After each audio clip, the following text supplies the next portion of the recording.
first season as head coach of the Wranglers, I know it didn't exactly go the way that you guys had hoped, but how was it for you kind of stepping from captain into that role?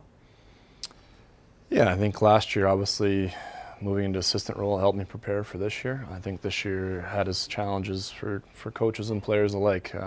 Proud of the way guys stuck together. I thought they fought pretty hard right to the end, but um, it's a growing experience for all of us, right? So something we can take into the summer and make sure we're all getting better and coming back with the right mindset. And what's maybe a focus or a learning lesson or something that you can take away from this year and are hoping to kind of apply for next year?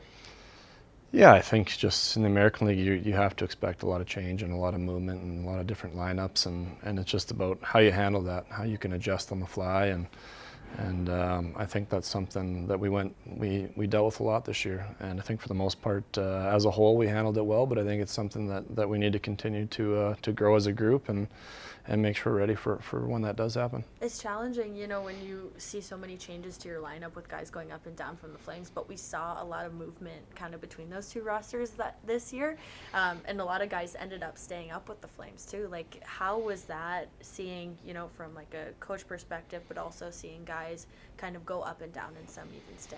Yeah, I think as a coach at this level, there's two sides of it, right? You're disappointed on one side that you're losing big pieces of your team, and that can kind of affect the wins and loss columns. But on the other side, your goal is to get them to the NHL, and you're really proud of the work they put in and getting the deserving call-ups that they do get. So I think it's two-sided, and we're beyond thrilled that those guys went up and had success, especially those guys that went up and stayed, and some guys that went up and got a taste, and that's going to make them better players for next year. So all part of the fun of the American League, and that's the good part of the game. When you know that you're not making playoffs, do you almost feel a comfortability to try new things, see what works, and do you see that among the players as well?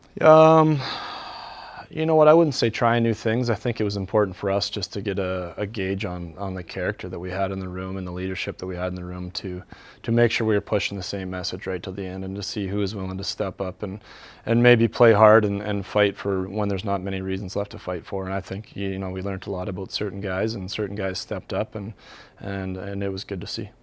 And I want to talk about Arseny Sergeyev as well, seeing his progression, especially as a rookie.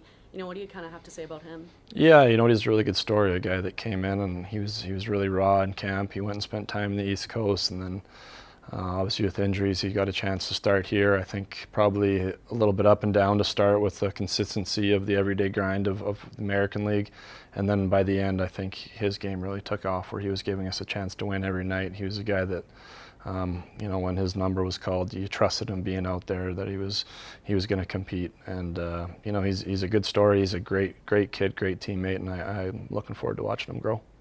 A lot of the guys coming through kind of the exit interviews here, a lot of them said the same thing, that you guys had a great group of guys, great people off the ice. That comes from like leadership, but that also comes from management as well. How does it feel knowing that a lot of those guys leave today knowing that they didn't have any issues coming to the rink? They were happy to be here and they wanted to compete with the Wranglers. Yeah, you know what? I think that's the culture that this organization's built from the top down. For us at this level, it's Brad Pascal making sure that he puts that type of identity on our team right from the start. So I thought the guys did a pretty good job, even though there were some tough days and some tough times, to making sure they came in and worked, and making sure they were pushing each other to get better, making sure they were listening to the messages the coaches were passing on. So yeah, I think that's the culture that we have here with the Wranglers, and it's a culture we're going to have to continue to push. What were kind of the big lessons learned as a coach now on the bench for you this season? I think you just get more comfortable with it as you go. Sometimes there's hard decisions to make, whether that be in a game, whether that be with personnel. Some tough conversations had to be had, and I think just as the year goes on, you get more and more comfortable with those. So, yeah, already looking forward to next year. We're already talking in there and moving names around our board and doing all that stuff. So it was a tough first year, but we're really looking forward to next year.